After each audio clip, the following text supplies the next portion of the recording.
Now see, this is our early embryo. Now in early embryo, if you take an axial section, you would see three layers. As we all know, we have ectoderm, endoderm, and mesoderm. Now, when the neural structures develop, the main role is of ectoderm. Now, this ectoderm, it gives rise to our neural tissues, the crest, neural crest cells, and also the skin over the neural area. The mesoderm, it forms the notochord. Now, this notochord, you don't have to remember anything about it except that the notochord guides the ectoderm to form the neural tissue. Now, the center part of this is called as neural plate. Now, this is at day 13. So, at day 13, you just have three layers. Now, as you go around day 21, the neural plate, it gets shaped into two folds. And then this fold, this converges in the center, and this forms a neural tube. Now, at day 23 to 25, the neural tube is still open anteriorly and still open posteriorly.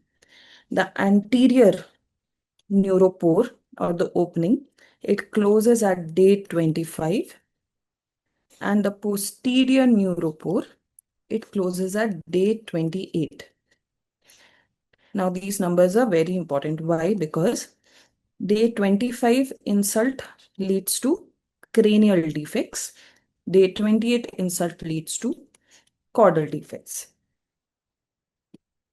So, these defects are mainly caused by the lack of folic acid. Now, all the closure, formation, everything, whatever happens in the embryology of neural tube defects, it all is dependent on folic acid.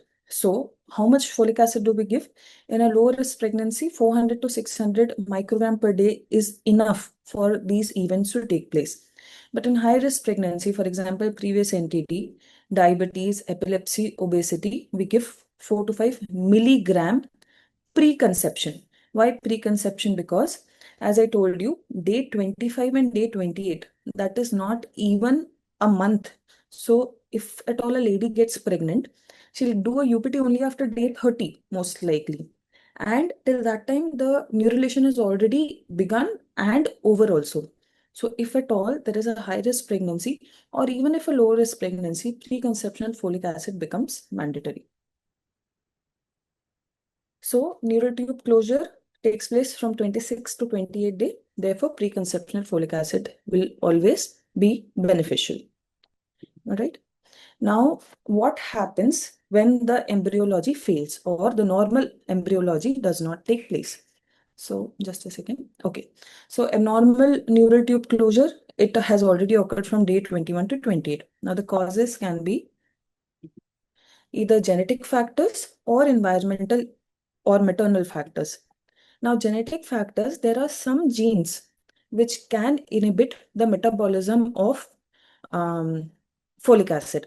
The other factors are chromosomal, like neural tube defect is happening as a syndrome, as a part of other chromosomal disorders.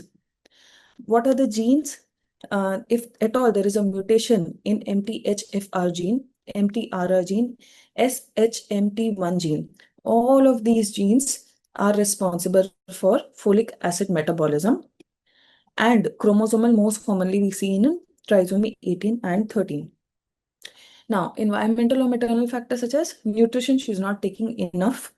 Diseases such as obesity, where the demand is more, epilepsy, where there are some drugs which inhibit the metabolism of folic acid, where she is not able to absorb, for example, celiac diseases, or drugs, teratogen exposure, all of these cause folic acid metabolism inhibition, and environmental factors such as radiation.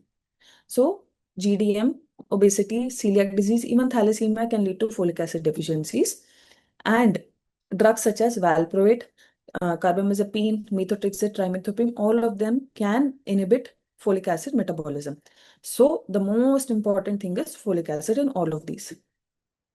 Now, when I saw ChatGPT and I searched for top 10 folic acid sources, all of the top 10 sources are vegetarian sources.